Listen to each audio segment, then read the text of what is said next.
Hello everyone, welcome to my channel Srishti tutorial for maths. ನಾನು ಇವತ್ತಿನ ದಿನ Karnataka SSLC board exam 2025-26ರಲ್ಲಿ ಬಿಟ್ಟಂತಹ ಮಾಡೆಲ್ ಕ್ವಶನ್ ಪೇಪರ್ಸ್ನ ಮೂರನೇ ಸೆಟ್ ಇಂಗ್ಲಿಷ್ ಮೀಡಿಯಂನಲ್ಲಿ 3 ಅಂಕದ ಕ್ವಶನ್ಸ್ನ ಇವತ್ತಿನ ದಿನ ನಿಮ್ಮ ಜೊತೆ ಡಿಸ್ಕಷನ್ ಮಾಡ್ತಾ ಇದ್ದೀನಿ. ಸೊ ಬನ್ನಿ ಕ್ಲಾಸ್ ಶುರು ಮಾಡೋಣ. ಸೊ ಇದೇ ಪೇಪರಿನ ಮೊದಲ ಮೂರು ಅಂಕದ ಕ್ವಶನ್ಸ್ ಅನ್ನ ಹಿಂದಿನ ವಿಡಿಯೋದಲ್ಲಿ ಡಿಸ್ಕಷನ್ ಮಾಡಿದ್ದೀನಿ. ಸೊ ದಯವಿಟ್ಟು ಯಾರು ವಿಡಿಯೋ ನೋಡಿಲ್ವೋ ಆ ಒಂದು ವಿಡಿಯೋವನ್ನು ನೋಡಿ ಅಂತ ಹೇಳ್ತಾ 28ನೇ ಕ್ವಶನ್ ಅನ್ನು ನಾವಿಲ್ಲಿ ಪ್ರಾರಂಭ ಮಾಡೋದಾದ್ರೆ, in an isosceles triangle PQ is equal to PR. The angular bisector of angle P meets QR at O. Prove that OQ by OR is equal to 1 ಅಂತ ಕೊಟ್ಟಿದ್ದಾರೆ. ಇದರಲ್ಲೇ ಇನ್ನೊಂದು ಆಪ್ಷನ್ ಕೊಟ್ಟಿದ್ದಾರೆ. ಸೊ ಅದನ್ನ ನೆಕ್ಸ್ಟ್ ನೋಡೋಣ. ಸೊ ಈಗ 28ರಲ್ಲಿ ಮೊದಲನೇ question ಬಂದ್ಬಿಟ್ಟು, ಸೊ ನೋಡಿ ಇಲ್ಲಿ ಡಯಾಗ್ರಾಮು PQR ಅಂತಕ್ಕಂಥ ಒಂದು ಟ್ರಯಾಂಗಲ್ ನಲ್ಲಿ PQ ಮತ್ತೆ PR ಏನಾಗಿದ್ದಾವೆ, ಈಕ್ವಲ್ ಇದಾವೆ. ಹಾಗೇನೆ P ಇಂದ ಒಂದು ಆಂಗಲ್ ಬೈಸೆಕ್ಟರ್ ನ ಹಾಕಿದ್ದಾರೆ PO. So PO is the angle bisector of P. So ಇದರಿಂದಾಗಿ ನಾವಿಲ್ಲಿ ತಿಳ್ಕೊಬಹುದು ಆಂಗಲ್ ಬೈಸೆಕ್ಟರ್ ಬೇಸ್ QR ಗೆ ಪರ್ಪೆಂಡಿಕ್ಯುಲರ್ ಆಗಿರುತ್ತೆ. ಸೊ ಇವೆರಡು ಕೂಡ ಪರ್ಪೆಂಡಿಕ್ಯುಲರ್ ಇದೆ. ಆಮೇಲೆ ಇನ್ನೊಂದೇನು ಅಂತ ಹೇಳಿದ್ರೆ, PQ ಮತ್ತೆ PR ಈಕ್ವಲ್ ಇದೆ ಸೈಡ್ ಅಂತ ಹೇಳಿದ್ರೆ ಅದರ ಅಪೋಸಿಟ್ ಆಂಗಲ್ಸ್ ಕೂಡ ಏನಾಗಿರ್ತವೆ, ಈಕ್ವಲ್ ಇರ್ತವೆ. ಸೊ ಇದ್ರ ಆಧಾರದ ಮೇಲೆ ನಾವು ಟ್ರಯಾಂಗಲ್ POQ ಮತ್ತೆ ಟ್ರಯಾಂಗಲ್ POR ನ ಕನ್ಸಿಡರ್ ಮಾಡಿದ್ವಿ ಅಂತ ಹೇಳಿದ್ರೆ, ಇಲ್ಲಿ angle Q is equal to angle ಆಗಿರುತ್ತೆ. Because of the reason opposite angles of equal sides are equal ಅಂತ ಹೇಳ್ತೀವಿ ನಾವು. ಅಂಡ್ ದೆನ್ ಮತ್ತೇನು ಕೊಟ್ಟಿದ್ದಾರೆ ಅವರು, ಆಂಗಲ್ PQ ಮತ್ತೆ PR ಅಂತಕ್ಕಂತಹ ಎರಡು ಸೈಡ್ಸ್ ಈಕ್ವಲ್ ಅಂತ ಕೊಟ್ಟಿದ್ದಾರೆ. ಸೊ ದಟ್ ಗಿವನ್ ಕೊಟ್ಟಿರೋದು. And also PO is equal to PO ಅಂತ ತಗೊಂತೀವಿ ನಾವು. ಯಾಕೆ ಅಂತ ಹೇಳಿದ್ರೆ POQ ನಲ್ಲೂ ಅದೇ ಸೈಡ್ ಬರುತ್ತೆ, ಈ ಕಡೆ POR ನಲ್ಲೂ ಸೇಮ್ ಸೈಡ್ ಬರುತ್ತೆ. ಹಾಗಾಗಿ PO ಅನ್ನೋದು ಕಾಮನ್ ಸೈಡ್ ಆಗಿರೋದ್ರಿಂದ PO ಈಕ್ವಲ್ ಟು PO ಅಂತ ಹೇಳ್ತೀವಿ. ಅಂದ್ರೆ POQ ಮತ್ತೆ POR ಅನ್ನುವಂತಹ ಎರಡು ಟ್ರಯಾಂಗಲ್ಸ್ ನಲ್ಲಿ all corresponding sides are equal. So ಹಾಗಾಗಿ triangle POQ is similar to triangle POR ಅಂತ ಹೇಳ್ತೀವಿ SAS ಕ್ರೈಟೀರಿಯಾದ ಆಧಾರದ ಮೇಲೆ. ಯಾವಾಗ ಅವೆರಡು ಟ್ರಯಾಂಗಲ್ ಸಿಮಿಲರ್ ಆಗಿರ್ತಾವೋ ಅವುಗಳ ಕರೆಸ್ಪಾಂಡಿಂಗ್ ಸೈಡ್ಸ್ ಏನಾಗಿರ್ತವೆ, ಪ್ರಪೋರ್ಷನೇಟ್ಲಿ ಈಕ್ವಲ್ ಆಗಿರ್ತವೆ ಬೈ ದ BPT. ಓಕೆನಾ. ಸೊ ಹಾಗಾಗಿ ನಾವು QO ಈಸ್ ಕರೆಸ್ಪಾಂಡಿಂಗ್ ಸೈಡ್ ಬಂದ್ಬಿಟ್ಟು OR ಆಗುತ್ತೆ. So that QO by OR is equal to PQ by PR ಅಂತ ತಗೊಂತೀವಿ. ಸೊ ಹಾಗೇನೆ ಈ QO ಅಥವಾ OQ ಅಂತ ತಗೊಂಡ್ರೆ OQ ಡಿವೈಡೆಡ್ ಬೈ RO ನ OR ಅಂತಾನು ತಗೊಳ್ಬಹುದು. That is equal to P by Q ಅಂತ ಬರ್ಕೊಂಡ ನಂತರದಲ್ಲಿ ಇಲ್ಲಿ ಏನ್ ಮಾಡಬಹುದು ಅಂದ್ರೆ OQ by OR is equal to PQ by PR ಇದೆಯಲ್ವಾ. ಸೊ PQ ಮತ್ತೆ PR ಎರಡು ಈಕ್ವಲ್ ಇದೆ ಅಂತ ಹೇಳಿದ್ರೆ PQ by PR ಅನ್ನ ನಾವು PQ ಡಿವೈಡೆಡ್ ಬೈ PQ ಅಂತ ತಗೊಳ್ಬಹುದು. ಆಗ PQ ಕ್ಯಾನ್ಸಲ್ ಆಗ್ಬಿಟ್ಟು ಏನ್ ಬರುತ್ತೆ ನಿಮಗೆ, OQ by OR is equal to 1 ಅಂತ ಬರುತ್ತೆ. ಸೊ ನಿಮಗೆ ಪ್ರೂವ್ ಮಾಡಕ್ ಕೇಳಿರೋದು ಕೂಡ ಅದನ್ನೇ. So that hence it is proved ಅಂತ ಹೇಳ್ಬೋದು ನಾವು. ಓಕೆನಾ. ABCD is a parallelogram. E is point on BC. Diagonal BD intersects the line joining A and E at F. Prove that DF into EF is equal to FB into FA ಅಂತ ಹೇಳಿ prove ಮಾಡಬೇಕು. So ಇದನ್ನ ಹೇಗೆ ಮಾಡಬಹುದು ಅಂತಕ್ಕಂಥದ್ದನ್ನ ನಾವು ನೋಡೋದಾದ್ರೆ, so ನೋಡಿ ಅವ್ರು ಹೇಳುವ ಹಾಗೆ ABCD ಅಂತಕ್ಕಂಥದ್ದು ಒಂದು ಕ್ವಾಡ್ರಿಲ್ಯಾಟ್ರಲ್. ಈ ABCD ಅನ್ನುವಂತಹ ಒಂದು ಪ್ಯಾರಲೋಗ್ರಾಮ್ ಆಕ್ಚುಲಿ ಕೊಟ್ಟಿದ್ದವರು. ABCD ಅನ್ನುವ ಪ್ಯಾರಲೋಗ್ರಾಮ್ ನಲ್ಲಿ BD ಅನ್ನೋದು ಒಂದು ಡಯಾಗ್ನಲ್, ಹಾಗೇನೆ AE ಅನ್ನುವಂತ ಒಂದು ಲೈನ್ ಸೆಗ್ಮೆಂಟ್ BC ಅನ್ನ ಜಾಯಿನ್ ಆಗಿದೆ E ನಲ್ಲಿ. ಸೊ ಈ AE ಮತ್ತೆ BD ಎರಡು F ಅನ್ನುವಂತಹ ಪಾಯಿಂಟ್ ಅಲ್ಲಿ ಮೀಟ್ ಆಗಿದಾವೆ. ಹಾಗಿದ್ಮೇಲೆ ನೀವೇನ್ ಪ್ರೂವ್ ಮಾಡಬೇಕು, DF into EF is equal to BF into FA ಅಂತ ಪ್ರೂವ್ ಮಾಡಬೇಕು. ಸೊ ಅವಾಗ ಏನ್ ಮಾಡ್ಬೇಕಾಗತ್ತೆ ನಾವು ಅಂದ್ರೆ, ಜಸ್ಟ್ D ಮತ್ತೆ E ಅನ್ನ ಎರಡನ್ನ ಜಾಯಿನ್ ಮಾಡ್ಕೊಳ್ಬೇಕು ಜಸ್ಟ್ ಆಸ್ ಎ ಕನ್ಸ್ಟ್ರಕ್ಷನ್. ಈಗ ಈ ರೀತಿ E ಮತ್ತೆ D ಅನ್ನ ಜಾಯಿನ್ ಮಾಡ್ಕೊಂಡ ನಂತರ ಇದು ಒಂದು ಟ್ರಯಾಂಗಲ್, ಇದೊಂದು ಟ್ರಯಾಂಗಲ್ ನ ಕನ್ಸಿಡರ್ ಮಾಡಿದ್ರೆ, consider triangle EDF and also triangle AFB. ಓಕೆನಾ. ಸೊ ಅಲ್ಲಿಗೆ EDF ಮತ್ತೆ ABF ನ ಕನ್ಸಿಡರ್ ಮಾಡಿದ್ರೆ ಇಲ್ಲಿ ನಮಗೆ ಗೊತ್ತು AB is parallel to CD. AB ಮತ್ತೆ CD ಪ್ಯಾರಲಲ್ ಆಗಿದೆ ಅಂತ ಅಂದಾಗ, ಇವೆರಡು ಪ್ಯಾರಲಲ್ ಆಗಿದಾವೆ ಅಂದ್ರೆ ಇಲ್ಲಿ ಆಲ್ಟರ್ನೇಟ್ ಇಂಟೀರಿಯರ್ ಆಂಗಲ್ಸ್ ಬರ್ತವೆ. ಯಾವ್ದು ಅಂದ್ರೆ BAF. ಈ ಆಂಗಲ್ ಆಲ್ಟರ್ನೇಟ್ ಇಂಟೀರಿಯರ್ ಆಂಗಲ್ ಯಾವುದಕ್ಕೆ ಅಂತ ಹೇಳಿದ್ರೆ DEF ಗೆ. ಓಕೆನಾ. ಇವೆರಡು ಏನಾಗ್ತವೆ alternate interior angles, so that alternate interior angles are equal. ಹಾಗೆಯೇ ABF ಕೂಡ ಅಷ್ಟೇನೆ, ABF ಮತ್ತೆ ಇನ್ನೊಂದು ಯಾವುದು EDF, ಈ ಆಂಗಲ್ ಎರಡು ಕೂಡ ಏನಾಗ್ತವೆ ಆಲ್ಟರ್ನೇಟ್ ಇಂಟೀರಿಯರ್ ಆಂಗಲ್ ಆಗ್ತವೆ, so that these two angles are equal. ಆಮೇಲೆ ಇನ್ನೊಂದು ಏನ್ ಹೇಳ್ಬೋದು ಅಂತ ಹೇಳಿದ್ರೆ ಇಲ್ಲಿದೆ ನೋಡ್ರಿ, ಯಾವುದು AFB ನೋಡಿ, AFB ಮತ್ತೆ ಮೇಲ್ಗಡೆ DFE ಇವೆರಡು vertically opposite angles, so that vertically opposite angles are also equal. So ಹಾಗಾಗಿ ನಾವೇನ್ ಹೇಳ್ಬೋದು, ಮೂರು ಆಂಗಲ್ಸ್ ಈಕ್ವಲ್, ಎರಡು ಕರೆಸ್ಪಾಂಡಿಂಗ್ ಸೈಡ್ಸ್ ಗಳನ್ನ ಕರೆಸ್ಪಾಂಡಿಂಗ್ ಆಂಗಲ್ಸ್ ಗಳನ್ನ ಅಬ್ಸರ್ವ್ ಮಾಡಿದ್ರೆ AFB ಮತ್ತೆ DFE ನ ಎರಡೂ ತ್ರಿಭುಜಗಳಲ್ಲಿ ಏನಾಗಿದ್ದಾವೆ, all three angles are equal, so that triangle ABF and triangle EDF ಅನ್ನ ಏನಂತ ಕರಿಬಹುದು ನಾವು, ಸಿಮಿಲರ್ ಅಂತ ಹೇಳ್ಬೋದು. So the triangle ABF is similar to triangle EDF according to AAA criteria. ಓಕೆನಾ. ಸೊ ಈಗ ನಾವಿಲ್ಲಿ ಇದರ ಆಧಾರದ ಮೇಲೆ ಅವೆರಡು ಸಿಮಿಲರ್ ಅಂದ್ರೆ ಅವುಗಳ ಕರೆಸ್ಪಾಂಡಿಂಗ್ ಸೈಡ್ಸ್ ನ ರೇಷಿಯೋ ಏನಾಗಿರುತ್ತೆ, ಪ್ರಪೋರ್ಷನೇಟ್ ಆಗಿರುತ್ತೆ. ಇದರ ಆಧಾರದ ಮೇಲೆ AB ನ ಕರೆಸ್ಪಾಂಡಿಂಗ್ ರೇಷಿಯೋ ಬಂದ್ಬಿಟ್ಟು ಯಾವ್ದಾಗತ್ತೆ, ಇಲ್ಲಿ DF ಆಗತ್ತೆ ಸೈಡ್ ಬಂದ್ಬಿಟ್ಟು. ಸೊ ಹಾಗಾಗಿ AB ಡಿವೈಡೆಡ್ ಬೈ ED ಅಂತ ತಗೊಳ್ತೀವಿ ನಾವು. ಓಕೆನಾ. So AB divided by ED. ಹಾಗೇನೆ BF ಅಂತ ತಗೊಂಡ್ರೆ BF ಗೆ ಕರೆಸ್ಪಾಂಡಿಂಗ್ ಸೈಡ್ ಯಾವ್ದಾಗತ್ತೆ, DF ಆಗುತ್ತೆ. So BF divided by DF is equal to AF divided by FE ಅಂತ ತಗೊಳ್ತೀವಿ. ಆಗ ಇಲ್ಲಿ ನೋಡಿದಾಗ AB ಅಂತ ಹೇಳಿದ್ರೆ ನಾವೇನ್ ತಗೊಂಡಿದೀವಿ, AB ಯ ಮೆಜರ್ಮೆಂಟ್ ಟು DC ಗೆ ಈಕ್ವಲ್, ಯಾಕಂದ್ರೆ ಇದು parallelogram. So that DC divided by ED, DC divided by ED is equal to BF ಅನ್ನ ನಾವು ಈಕ್ವಲ್ ಯಾವ್ದಕ್ಕೆ ತಗೊಳ್ಬಹುದು ಅಂದ್ರೆ BF divided by DF that is equal to FA, ಯಾವ್ದಿಲ್ಲಿ FA ಡಿವೈಡೆಡ್ ಬೈ FE ಅಂತ ತಗೊಳ್ತೀವಿ.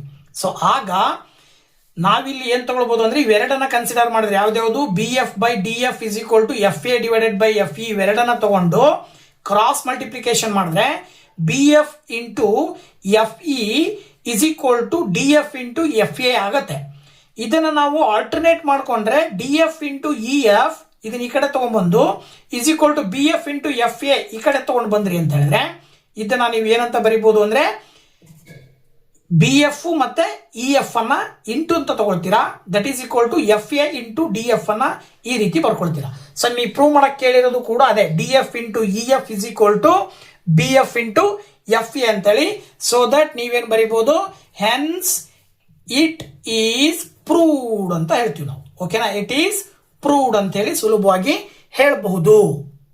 ಸೊ ನೆಕ್ಸ್ಟ್ 29th ಕ್ವಶನ್ ಬಂದ್ಬಿಟ್ಟು, if A of 1 comma y, B of 4 comma 3, C of x comma 6 and D of 3 comma 5 are the vertices of a parallelogram as shown in the figure, then find the values of x and y ಅಂತ ಕೊಟ್ಟಿದ್ದಾರೆ. So diagram ಅನ್ನು ಕೊಟ್ಟಿದ್ದಾರೆ. ಇದು ಒಂದು parallelogram ಅಂತ ಹೇಳ್ತಾರೆ. ಈ ಪ್ಯಾರಲೋಗ್ರಾಮಿನ 4 vertices ಅನ್ನ ಕೊಟ್ಟಿದ್ದಾರೆ. ಅದರಲ್ಲಿ ಒಂದಕ್ಕೆ x ಅಂತ ಕೊಟ್ಟಿದ್ದಾರೆ, ಇನ್ನೊಂದಕ್ಕೆ y ಅಂತ ಕೊಟ್ಟಿದ್ದಾರೆ. ಸೊ x ಮತ್ತೆ y ನ ಬೆಲೆಯನ್ನ ನೀವು ಕಂಡುಹಿಡಿಬೇಕು. ಹೇಗಪ್ಪ ಅಂತಕ್ಕಂಥದ್ದನ್ನ ನಾವಿಲ್ಲಿ ನೋಡೋದಾದ್ರೆ, ಸೊ ನಾವಿಲ್ಲಿ ಡಯಾಗ್ರಾಮ್ ಹೇಳೋ ಪ್ರಕಾರ ABCD ಅನ್ನುವಂತ ಪ್ಯಾರಲೋಗ್ರಾಮ್ ಅಲ್ಲಿ ಬರುವ ಎಲ್ಲಾ ಪಾಯಿಂಟ್ಸ್ ಗಳನ್ನ x1 y1 x1 y1 ಅಂತ ಇವೆರಡು ತಗೊಳ್ಳೋಣ, ಇವೆರಡನ್ನ x2 y2 ಅಂತ ತಗೊಳ್ಳೋಣ. ಕಾರಣ ಇಷ್ಟೇ, ನಾವೇನ್ ಮಾಡ್ಬೇಕು ಅಂತ ಹೇಳಿದ್ರೆ ಮಿಡ್ ಪಾಯಿಂಟ್ ಅನ್ನ ಕಂಡುಹಿಡ್ಕೋಬೇಕು. ಯಾವ್ದ್ಯಾವ್ದ್ರದ್ದು, AC ಅನ್ನುವಂತ ಡಯಾಗ್ನಲ್ ನ ಮಿಡ್ ಪಾಯಿಂಟ್ ಮತ್ತೆ DB ಅನ್ನುವಂತ ಡಯಾಗ್ನಲ್ ನ ಮಿಡ್ ಪಾಯಿಂಟ್ ಅನ್ನ ತಗೊಳ್ಬೇಕು. ಆಗ ಮಿಡ್ ಪಾಯಿಂಟ್ ಅನ್ನ ತಗೊಂಡು ಅವುಗಳ ವರ್ಟಿಸಸ್ ಅನ್ನ ಬರ್ಕೊಂಡ್ವಿ ಅಂದ್ರೆ ಆಗ ನಮಗೆ x coordinates equal y coordinates equal ಅಂತ ತಗೊಂಡಾಗ ಸುಲಭವಾಗಿ ಲೆಕ್ಕ ಮಾಡಬಹುದು.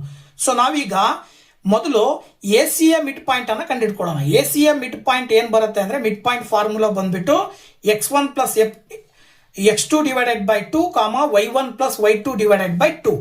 ಸೊ ಇದನ್ನ x1 y1 ಇದನ್ನ x2 y2 ತಗೊಂಡು ವ್ಯಾಲ್ಯೂ ಸಬ್ಸ್ಟಿಟ್ಯೂಟ್ ಮಾಡಿದ್ರೆ x ಇಲ್ಲಿ ಎಷ್ಟು ಬರುತ್ತೆ, 1 ಪ್ಲಸ್ x ಡಿವೈಡೆಡ್ ಬೈ 2, ಹಾಗೆ y1 ಪ್ಲಸ್ y2 ಅಂದ್ರೆ y ಪ್ಲಸ್ 6 ಡಿವೈಡೆಡ್ ಬೈ 2 ಆಗುತ್ತೆ. ಸೊ ಇದನ್ನ ಈಕ್ವೇಶನ್ ನಂಬರ್ 1 ಅಂತ ತಗೊಳ್ರಿ. ಹಾಗೇನೆ DB ಯ ಮಿಡ್ ಪಾಯಿಂಟ್ ಅನ್ನ ತಗೊಂಡ್ರೆ BD ಯ ಮಿಡ್ ಪಾಯಿಂಟ್ ತಗೊಳ್ಬೇಕಾದಾಗ ಇದನ್ನ x1 y1 ತಗೊಳ್ರಿ, ಇದನ್ನ x2 y2 ತಗೊಳ್ರಿ. ಅಲ್ಲಿಗೆ x1 ಬೈ x2 ಅಂತ x1 ಪ್ಲಸ್ x2 ಅಂದ್ರೆ 4 ಪ್ಲಸ್ 3 ಬರುತ್ತೆ divided by 2. y1 plus y2 ಅಂತ ಹೇಳಿದ್ರೆ 3 ಪ್ಲಸ್ 5 ಬರುತ್ತೆ divided by 2. So 4 plus 3 actually 7 ಬರುತ್ತೆ ಡಿವೈಡೆಡ್ ಬೈ 2. ಹಾಗೆ 3 ಪ್ಲಸ್ 5 8 ಬರುತ್ತೆ ಡಿವೈಡೆಡ್ ಬೈ 2. 2ರಿಂದ 8 ಅನ್ನ ಡಿವೈಡ್ ಮಾಡ್ಬೋದು, 4 ಬರುತ್ತೆ. ಈ ಕಡೆ 7/2 ಹಾಗೆ ಬರ್ತದೆ.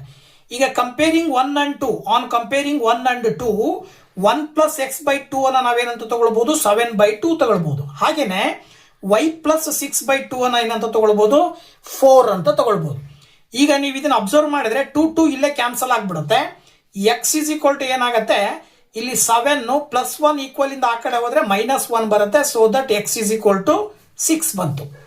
ಹಾಗೇನೆ y ನ ಬೆಲೆ ಬೇಕು ಅಂತ ಹೇಳಿದ್ರೆ ಇಲ್ಲಿ y plus 6 is equal to 2 ಆ ಕಡೆ ಹೋದ್ರೆ 4 2s ಆಗತ್ತೆ, that is 8. Then y is equal to 8 minus 6 ಮಾಡಿದ್ರೆ y ನ ವ್ಯಾಲ್ಯೂ ಬಂದ್ಬಿಟ್ಟು ಏನ್ ಬರುತ್ತೆ ನಿಮಗೆ, 8 ಮೈನಸ್ 6 ಮಾಡಿದ್ರೆ 2 ಬರುತ್ತೆ. ಸೊ ನಿಮಗೆ x ಮತ್ತೆ y ನ ವ್ಯಾಲ್ಯೂ ಕಂಡಿಡಿರಿ ಅಂತ ಕೇಳಿದಾರೆ ಅವರು. So that x is equal to 6 and y is equal to 2 ಅಂತ ಹೇಳಿ ನಾವು ಸುಲಭವಾಗಿ ಹೇಳಬಹುದು.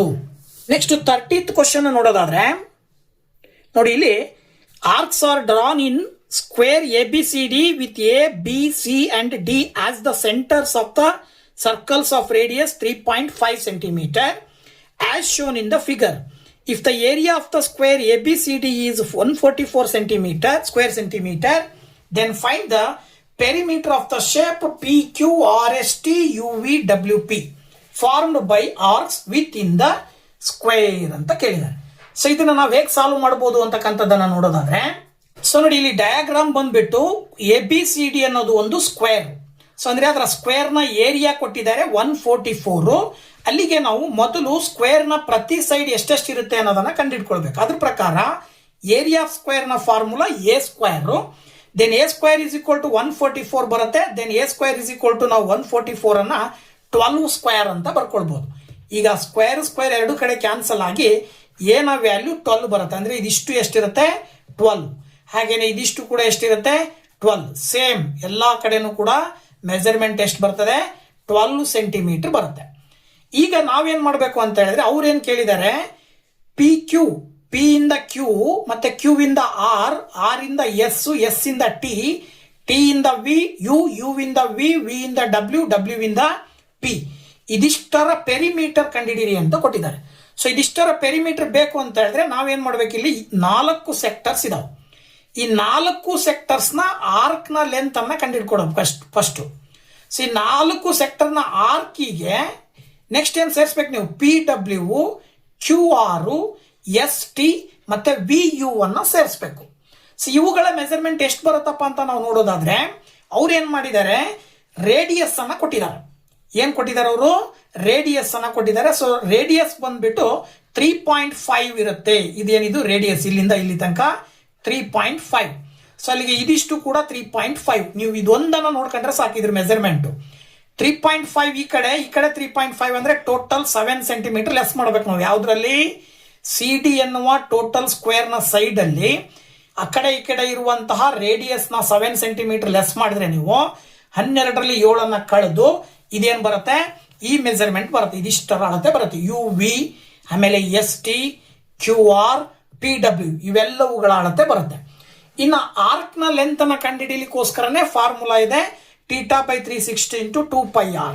ಸೊ ಹಾಗಾಗಿ perimeter of shape is equal to ಏನ್ ಮಾಡ್ತೀವಿ ನಾವು ಅಂದ್ರೆ 4 × ಲೆಂತ್ ಆಫ್ ಆನ್ ಆರ್ಕ್ ಅಂತ ತಗೊಂತೀವಿ ನಾನು. ಯಾಕೆ ಅಂದ್ರೆ 4 ಭಾಗದಲ್ಲೂ ಕೂಡ ಒಂದೊಂದು ಆರ್ಕ್ ಇದೆ. ಹಾಗಾಗಿ 4 ಆರ್ಕ್ ಇರೋದ್ರಿಂದ 4 × length of on arc plus ಅದಕ್ಕೆ ಏನ್ ಸೇರಿಸಬೇಕು ಅಂದ್ರೆ, ಅದೇ ಹೇಳಿದ್ನಲ್ಲ ನಾನು, ಎ ನಲ್ಲಿ ಏನ್ ಕಳಿಬೇಕು ಅಂದ್ರೆ 2R, 2 ರೇಡಿಯಸ್ ಗಳನ್ನ ಕಳಿಬೇಕು. ಅವು ಕೂಡ 4 ಇದಾವೆ. ಸೊ 4 ಇರೋದ್ರಿಂದ ಅದನ್ನ ಇಂಟು 4 ಅಂತ ತಗೊಂಡ್ರೆ 4 × ಟೋಟಲ್ ಸ್ಕ್ವೇರ್ ಆಗಿರೋದ್ರಿಂದ ಇದು ಸ್ಕ್ವೇರ್ ನ ಎಲ್ಲಾ ಕೋನಗಳು ಎಷ್ಟು ಬರ್ತವೆ, 90 ಡಿಗ್ರಿ ಬರ್ತವೆ.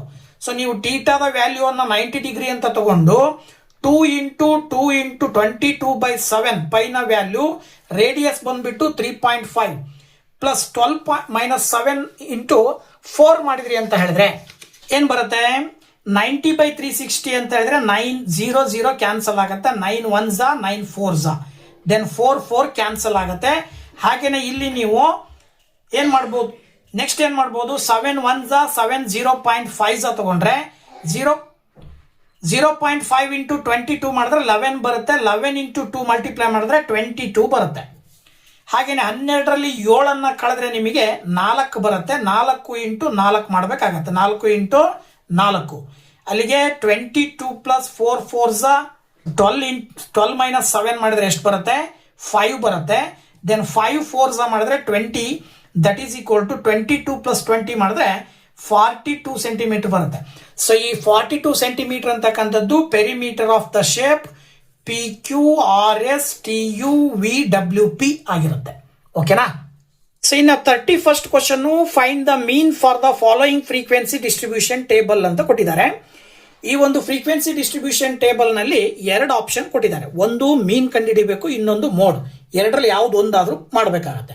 ಸೊ ಮೊದಲನೇದಾಗಿ ಮೀನ್ ಕಂಡುಹಿಡಿಯೋದನ್ನ ನೋಡೋದಾದ್ರೆ ಕ್ಲಾಸ್ ಇಂಟರ್ವಲ್ ಮತ್ತೆ ಫ್ರೀಕ್ವೆನ್ಸಿ ಕೊಟ್ಟಿದ್ದಾರೆ. ಇದನ್ನ ಬಳಸ್ಕೊಂಡು ಮೀನ್ ಕಂಡುಹಿಡಿಬೇಕು.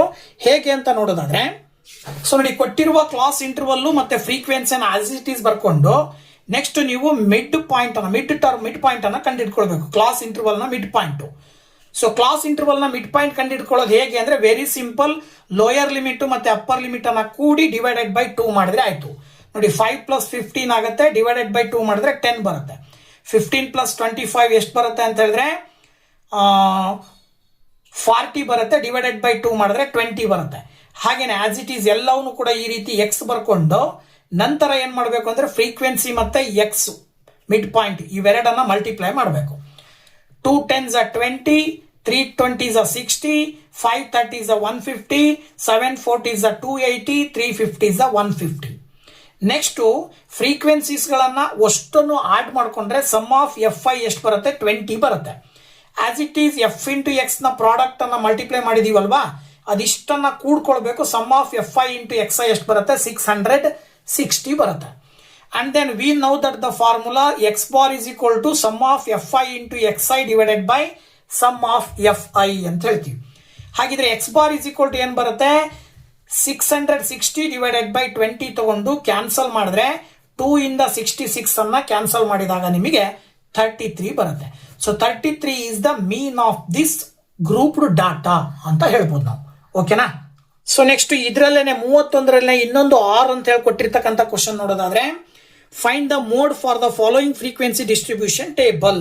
ಇದರ ಮೋಡ್ ಕಂಡುಹಿಡಿಯಬೇಕು. ಸೇಮ್ ಈಗ ನಾವು ಮಾಡಿದೀವಲ್ಲ ಅದೇ ರೀತಿ, ಬಟ್ ಇದ್ರದ್ದು ಮೋಡ್ ಬೇಕು. ಸೊ ಮೋಡ್ ಕಂಡುಹಿಡಿಯೋದಾದ್ರೆ ಏನ್ ಮಾಡಬೇಕು ಅಂತ ನೋಡೋದಾದ್ರೆ, ಸೊ ಕೊಟ್ಟಿರುವಂತಹ ಕ್ಲಾಸ್ ಇಂಟರ್ವಲ್ ಮತ್ತೆ ಫ್ರೀಕ್ವೆನ್ಸಿಯನ್ನ ಬರ್ಕೊಂಡ ಮೇಲೆ ಫಸ್ಟ್ ಮಾಡಬೇಕಾಗಿರೋ ಕೆಲಸ, ನೀವು ಫ್ರೀಕ್ವೆನ್ಸಿಯ ಹೈಯೆಸ್ಟ್ ಫ್ರೀಕ್ವೆನ್ಸಿ ಯಾವ ಕ್ಲಾಸ್ ಇಂಟರ್ವಲ್ ಹೊಂದಿದೆ. ನೀವು ನೋಡಿದಾಗ 8 ಅನ್ನ 15 to 20 ಹೊಂದಿದೆ. ಸೊ ಹಾಗಾದ್ರೆ ನೀವು just assume that model class is 15 to 20.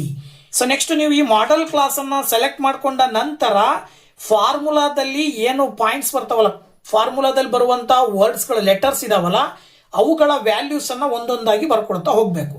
ಏನಪ್ಪಾ ಅಂದ್ರೆ ಮೊದಲನೇದಾಗಿ ಎಲ್ ಅಂದ್ರೆ ಲೋಯರ್ ಲಿಮಿಟ್ ಅಂತ ಹೇಳ್ತೀವಿ. ಅಂದ್ರೆ ನೀವು ಯಾವುದನ್ನ ಮಾಡೆಲ್ ಕ್ಲಾಸ್ ಅನ್ನು ಸೆಲೆಕ್ಟ್ ಮಾಡಿರ್ತೀರೋ ಅದರ ಲೋಯರ್ ಲಿಮಿಟ್ ಅನ್ನ ಬರ್ಕೋಬೇಕು. That is 15. ಹಾಗೇನೆ F1 ಅಂತ ಹೇಳಿದ್ರೆ ನಾವು ಅದೇ ಫ್ರೀಕ್ವೆನ್ಸಿಯನ್ನ ತಗೊಳ್ತೀವಿ. ಮಾಡೆಲ್ ಕ್ಲಾಸ್ ನ ಫ್ರೀಕ್ವೆನ್ಸಿಯನ್ನ F1 ಅಂತ ಹೇಳ್ತೀವಿ.